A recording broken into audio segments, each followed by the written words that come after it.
जय श्री राम, हर हर महादेव। आइए जानते हैं भगवान जगन्नाथ जी की रथ यात्रा से जुड़ी 10 मुख्य ऐसी बातें जो शायद ही कोई लोग जानते हैं। पहला है, भगवान जगन्नाथ जी की रथ यात्रा आषाढ़ मास के शुक्ल पक्ष के द्वितीय तिथि से आरंभ होकर 12वें दिन पुनः मंदिर पहुंचती है। यानी कि यात्रा पूरे 10 दिनों की होती है, जिसमें सभी भक्तगण ढोल नगाड़े तुरही और शंख ध्वनि करते हुए इस रथ को खींचते हैं। कहते हैं कि भगवान श्री जगन्नाथ जी का रथ खींचने का अवसर जिन्हें भी प्राप्त होता है उन्हें महाभाग्यशाली माना जाता है।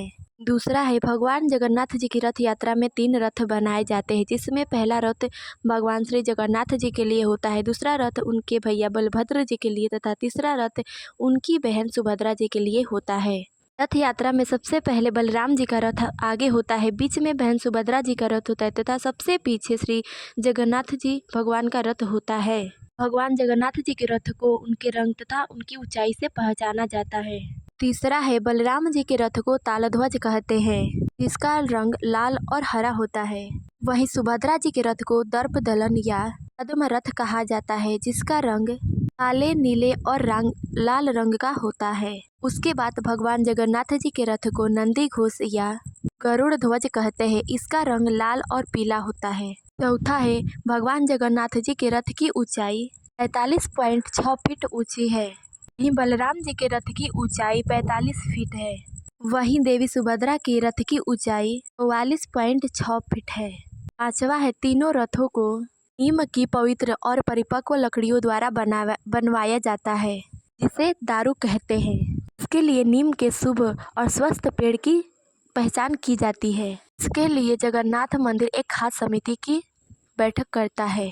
छठवा है, इन रथों के निर्माण में किसी प्रकार के भी कील, कांटे या अन्य किसी भी धातु का प्रयोग नहीं किया जाता है। रथों के लिए लकड़ियों का चयन बसंत पंचमी के दिन से ही शुरू हो जाता है तथा रथों का निर्माण कार्य अक्षय तृतीया से प्रारंभ होता है। सातवां है, जब तीनों रथों का निर्माण कार्य संपन्न हो जाता है तब एक अनुष्ठान संपन्न किया जाता है, जिसे हम छौर पहनरा के नाम से जानते हैं। इसके तहत पुरी की गणपति राजा पालकी में यहाँ आते हैं और तीनों रथों की पूजा करते हैं तथा सोने की झाड़ू से रथ मंडप और रास्ते को साफ करते हैं।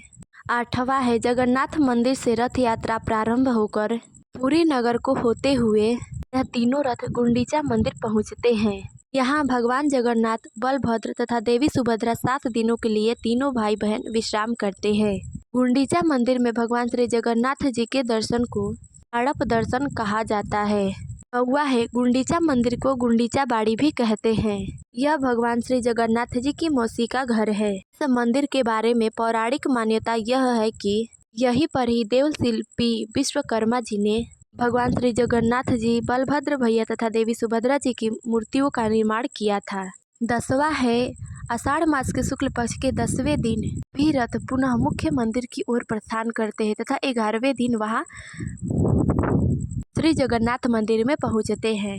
रथों की यात्रा की इस यात्रा की रस्म को बहुत बड़ा यात्रा कहा जाता है। ऐसा माना जाता है कि भगवान श्री जगन्नाथ जी साक्षात अपने भक्तों के हालचाल लेने के लिए नगर भ्रमण करते हैं। इस वीडियो में बस इतना ही, मिलता है अगले वीडियो में, तब तक के लिए जय श्री राम, हर हर महादेव।